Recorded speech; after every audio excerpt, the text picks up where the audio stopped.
Sips and Secrets on the Forbidden Glass of Wine. I'm Lady Divine, and this is not a regular episode. It's an extended night of truth. Tonight we're talking HIV, without jokes, without shame, and without the stereotypes that keep people silent. You'll hear 5 Dear Lady Divine letters, 5 voices, 5 real doors HIV can enter, the faithful wife betrayed, the survivor carrying a hidden past, the person who found out they were born with it, the widow starting over who didn't think protection still mattered, and the heartbreak that turned into revenge and regret. This isn't gossip, this is life, this is family, this is community. So pour your glass, slow, and stay with me to the end. And remember, Sips and Secrets airs every Wednesday night at 9 p.m. on 92.3 Liberty FM St. Lucia and Liberty TV on Flow Channel 119. Right here on the Forbidden Glass of Wine, Sips and Secrets with me, Lady Divine. See you there. Good night, my loves. This is Lady Divine, and welcome to Sips and Secrets, Dear Lady Divine, Episode 8. Tonight is an extended episode, and I need you to stay with me from beginning to end, because this is not one letter. This is a full collection. We are talking about HIV, without jokes, without shame, and without the stereotypes that keep people quiet and sick. In this one show, you're going to hear multiple Dear Lady Divine letters, each one representing a real way HIV can enter someone's life. One letter is the faithful wife. One is a survivor. One is the person born with it. One is the widow starting over.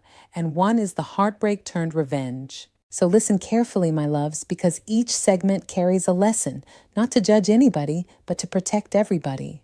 And I want to say this up front. If one letter doesn't sound like your life, don't tune out, because the next one might sound like someone you love. Tonight's goal is simple. End the stigma, increase education, promote testing and prevention, and remind every person living with HIV that they deserve dignity. So pour your glass slow, settle in fully, and promise me this, you won't leave early. Because this episode isn't meant to be ignored. It's meant to be embraced. Now, Faye, let's begin.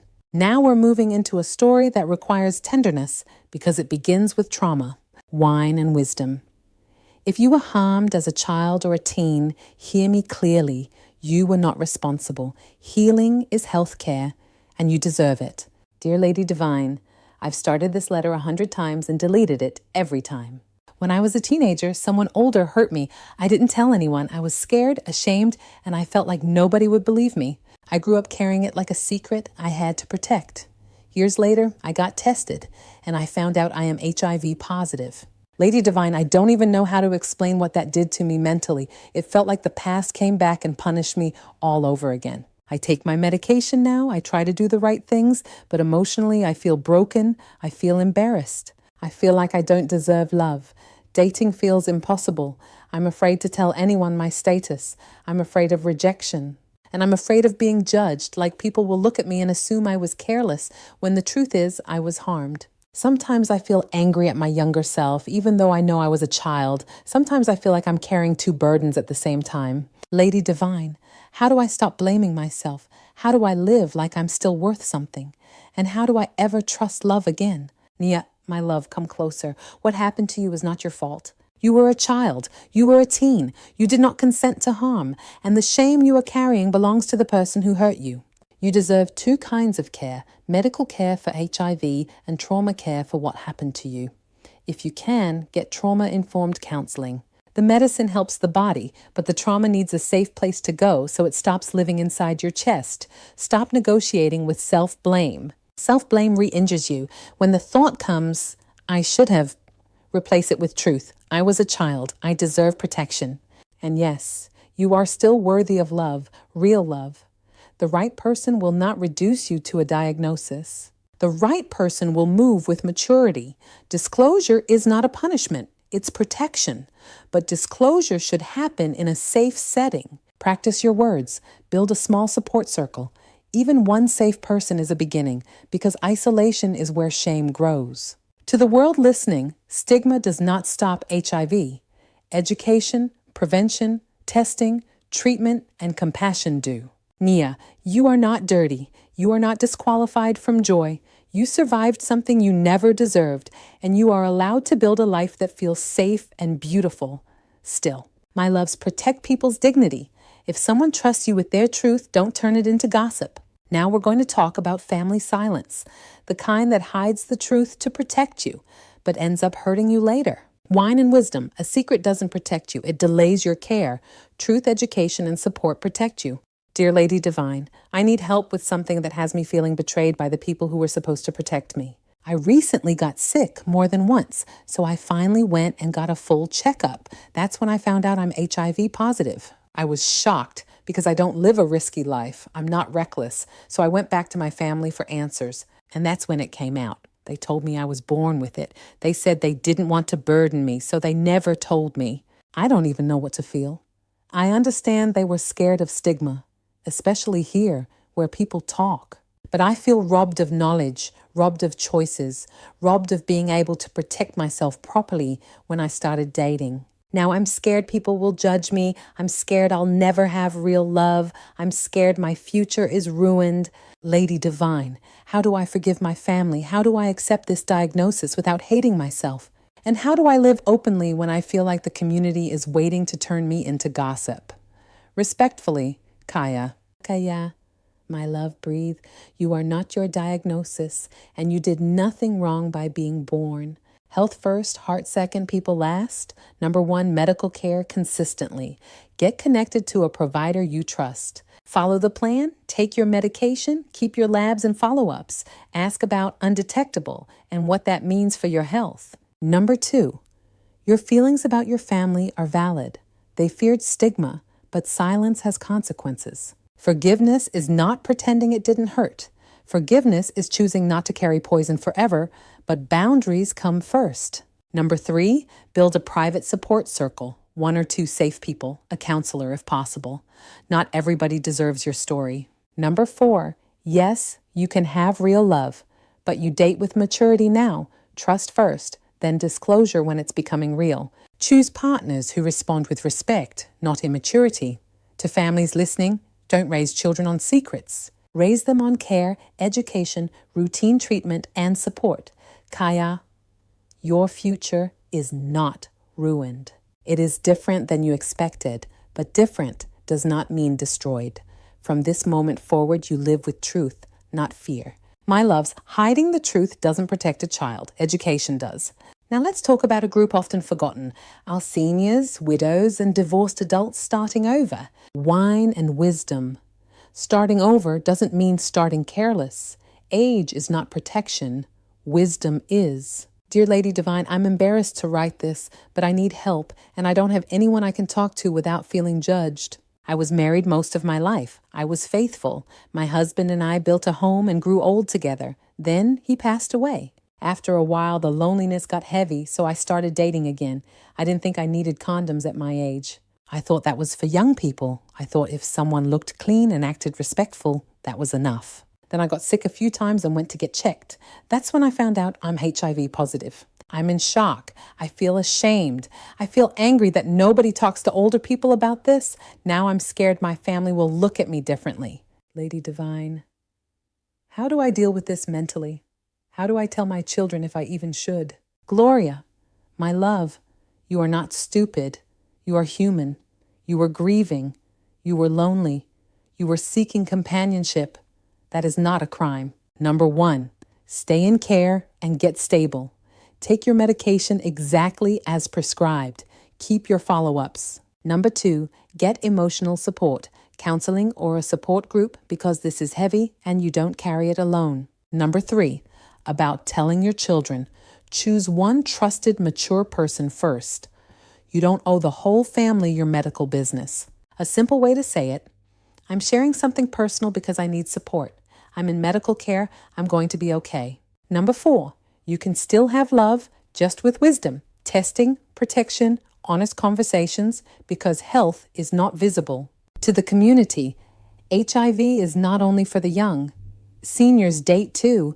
They deserve education without judgment. Gloria, choose care, choose support, choose life. Your children don't need a perfect mother. They need a living mother.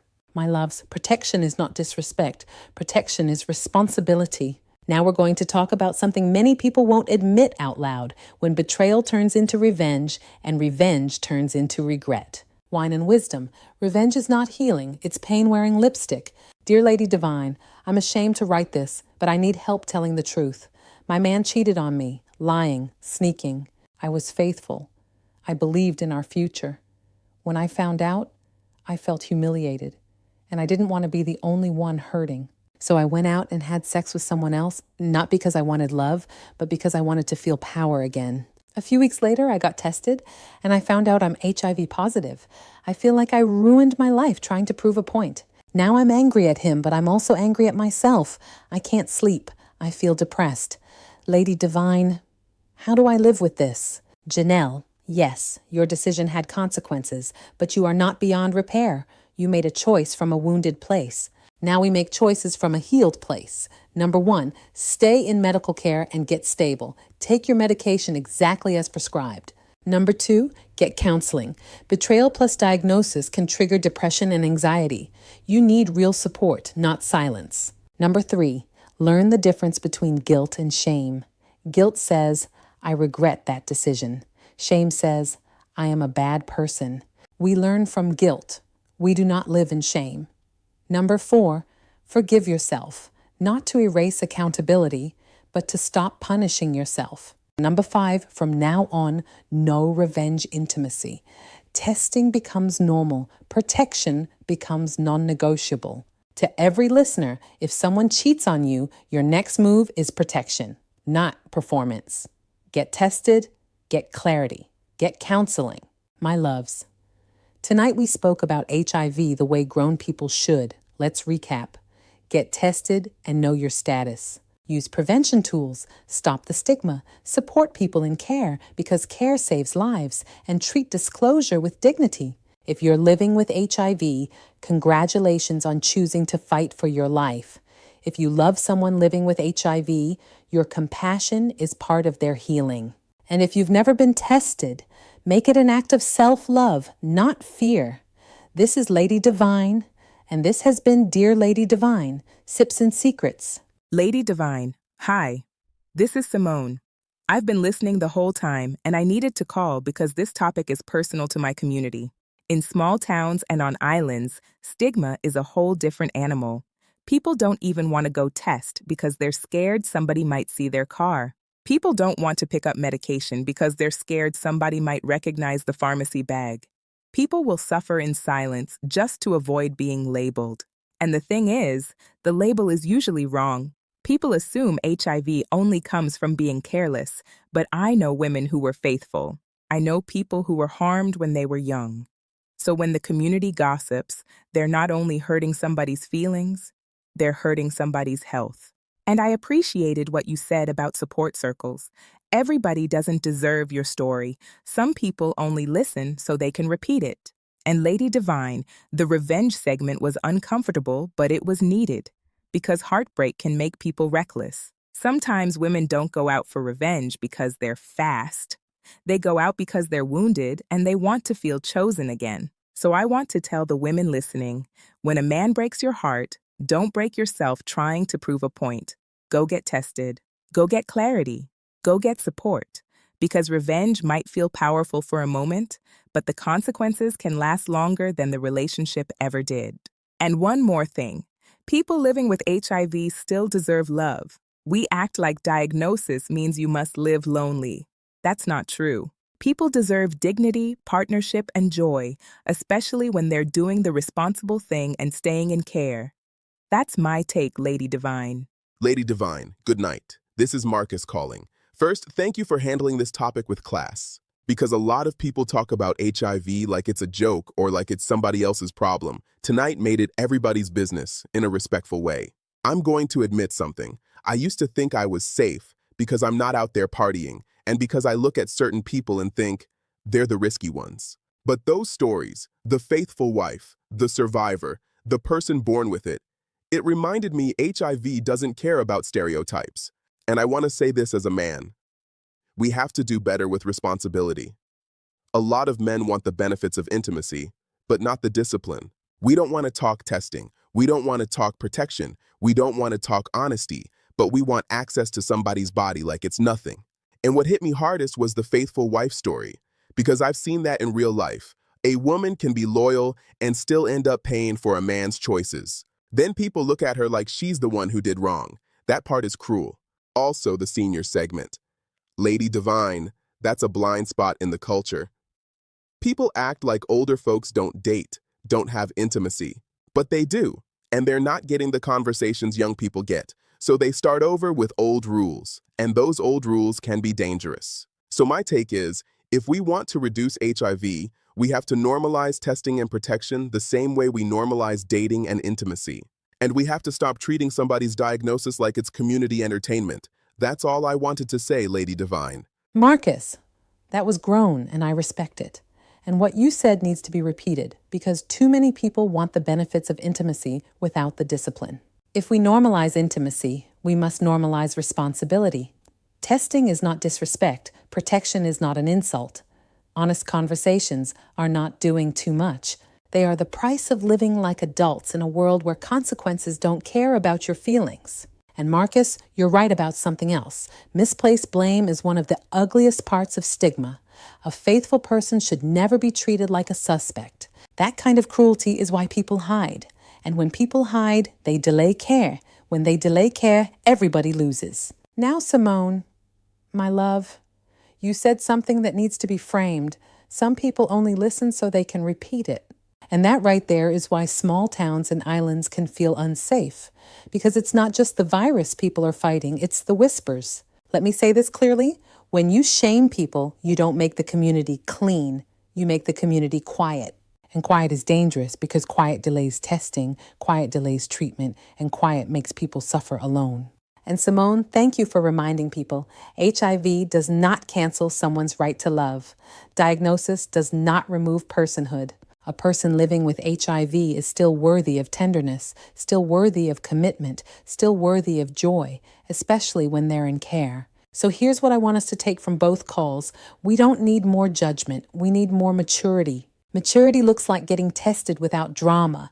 Maturity looks like protection without pride. Maturity looks like learning the facts. And maturity looks like treating people with dignity. Because one day, when you least expect it, it could be your friend or you. So let's choose compassion that protects life. And let's stop acting like stigma is a moral compass, because stigma has never saved anyone. Thank you, Marcus. Thank you, Simone. That was real. My loves, here is tonight's wine and wisdom. HIV is medical. Stigma is social. And stigma has never saved a single life. What saves lives is what grown people do. We get tested without shame. We protect ourselves without pride. We learn the facts instead of repeating rumors. And we treat people with dignity when they trust us with their truth, because a diagnosis is not a character flaw, it's a health reality. And compassion is not softness, compassion is prevention. Now for your divine dare, 3 steps, and I need you to take it seriously. 1, if you are sexually active, schedule a test, not out of fear, out of self-respect. 2, have the grown conversation before intimacy. What are we doing to protect each other together? If someone gets offended by safety, that's your sign to slow down.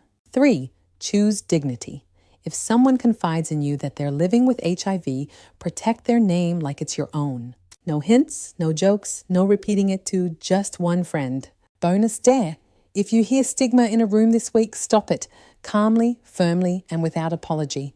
That's the dare. Responsibility over assumptions, compassion over gossip, and life over stigma. My loves, before we close tonight, I need you to stay with me, fully. This is not one of those segments you half listen to, because what we're talking about isn't gossip. This is life, this is family, this is community. And I know topics like HIV make people uncomfortable. But discomfort is not a reason to ignore reality.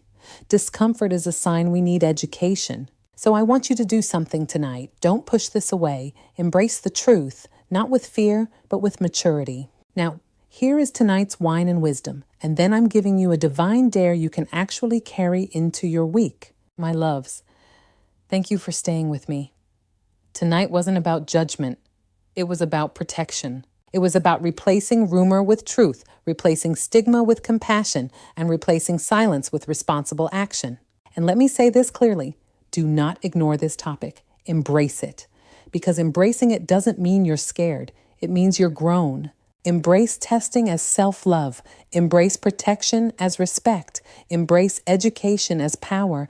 And embrace compassion as something we owe each other. If you're living with HIV, I'm proud of you for choosing care, choosing life, and choosing to keep going. If you love someone living with HIV, be the safe place, not the rumor.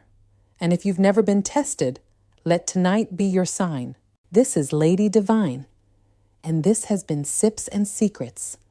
Until next time, protect your body, protect your peace, and protect people's dignity.